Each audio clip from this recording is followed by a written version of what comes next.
By mid-March 2026, 3 weeks into Operation Epic Fury, American and Israeli airstrikes had dismantled the Iranian Air Force and sunk its navy. The U.S. Secretary of Defense declared the Iranian military completely decimated. According to the White House, combat operations are expected to wrap up in a matter of weeks, provided Iran agrees to an unconditional surrender. Yet the airspace over the Middle East tells a different story. Even with 42,000 sites damaged across the country, Iranian forces are still launching regular salvos of hypersonic ballistic missiles at U.S. and Israeli targets. The conventional military dominance is clear, but the conflict has stalled. A total institutional collapse hasn't happened, leaving the U.S. trapped in a stalemate dictated by an uncompromising political demand. To understand why the strategy is failing, we have to look at how this started.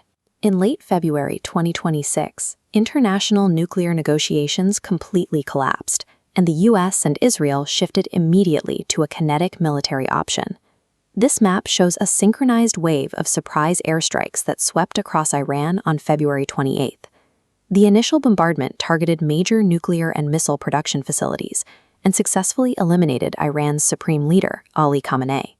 The objective of wiping out the top leadership was to force a rapid collapse of the government.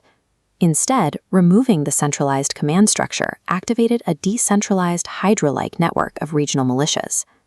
While the state's traditional air and naval assets are gone, its ground infrastructure remains largely intact under the IRGC. The IRGC, or Islamic Revolutionary Guard Corps, is a parallel military organization designed specifically to protect the country's political system. Rather than fighting a conventional war they would lose, Iranian commanders activated their proxy network, often called the Axis of Resistance, pushing the combat zone far beyond their own borders. Up north in Lebanon, Hezbollah fighters are launching dozens of rockets, drones, and anti-tank missiles every day. Their firing range now stretches deep into major Israeli population centers like Tel Aviv. These militias operate with high autonomy. They don't require constant, real-time orders from Tehran to select targets or execute daily strikes. Stripping away a nation's conventional military hardware is highly effective in a traditional war, but it does almost nothing to neutralize a scattered network of localized fighters built explicitly for a grinding war of attrition. Iran's counter-strategy doesn't rely on defeating American forces in a direct firefight. It relies on leveraging geography to disrupt international trade. In recent weeks, drone and missile strikes have repeatedly hit U.S. allied host nations in the Gulf, igniting fires at massive energy hubs like the Fujairah oil terminal in the United Arab Emirates.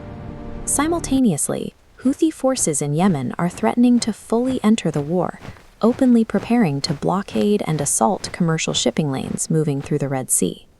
Every drone strike near the Strait of Hormuz forces shipping insurance premiums higher, immediately driving up crude oil prices. This energy revenue flows directly into Russia, while a prolonged U.S. military commitment gives China strategic breathing room in the Pacific.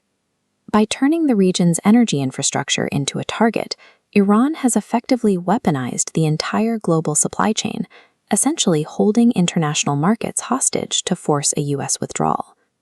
Military historians and foreign policy analysts who study this type of asymmetric warfare point out a fatal flaw in the administration's stated endgame.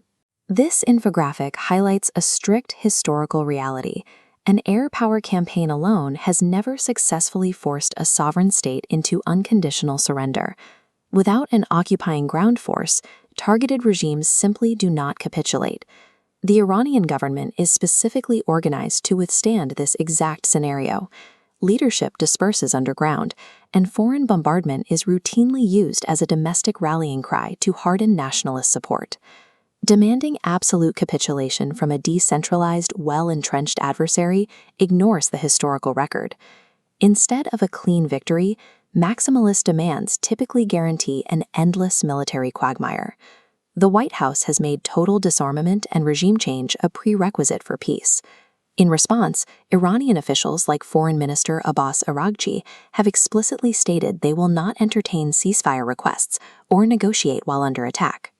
Because the U.S. refuses to offer any concessions short of an absolute surrender, There is no diplomatic off-ramp available to de-escalate the violence. What began as a massive show of conventional air superiority has hit a hard strategic ceiling. Without a clear, realistic path to diplomacy, the military campaign is locked in a state of permanent escalation.